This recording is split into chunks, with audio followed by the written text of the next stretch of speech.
राम रहीम को high court से 22 साल पुराने मामले में अब जाकर के राहत मिली है। हाई कोर्ट ने सीबीआई के फैसले को रद्द कर दिया है और अब जाकर राम रहीम को और साथ ही उसके साथ जो 5 दोषी करार हुए थे उन सबको बरी कर दिया गया है। मेरे साथ मेरे सहयोगी अभिषेक मौजूद हैं। अभिषेक, इस मामले में आप और जानकारी दीजिए। राम रहीम को बरी करने का फैसला अदालत का एकदम चौंकाने वाला है।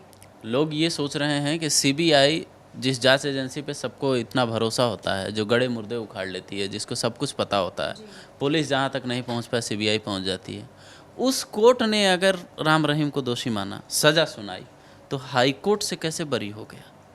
कानून व्यवस्था, न्यायपालिका पे कई तरह के प्रश्न पले भी खड़े हुए हैं। अभी तक फैसले का जो विस्तृत कॉपी है वो सामने नहीं आई है। अगर ऑर्डर कॉपी आएगी तो पता चलेगा कि कोर्ट ने अपने फैसले में क्या क्या लिखा है।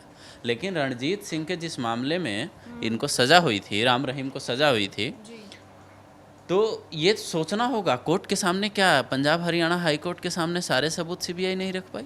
अगर राम रहीम ने ये कहा होगा कि मैं इस मामले में निर्दोष हूँ, मिलॉर्ड मुझे बचा लिया जाए, मुझे सज़ा नहीं सुनानी चाहिए, मुझे बरी करना चाहिए, तो क्या सीबीआई अपना पक्ष नहीं रख पाई सही से?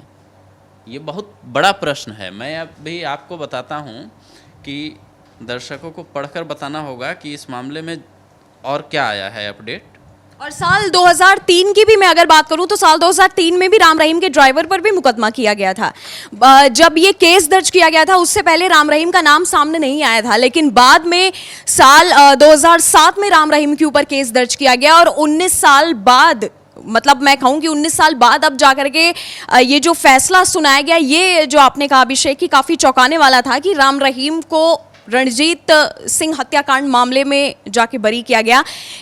बहुत सारे सवाल कहीं सीबीआई पे भी खड़े होते हैं कि सीबीआई इतनी कमज़ोर कैसे पड़ गई हाई कोर्ट के सामने कि वो राम रहीम के अगेंस्ट कोई भी सबूत इतना मजबूत नहीं पेश कर पाई कि हाई कोर्ट ने सीबीआई के ही फैसले को रद्द कर दिया।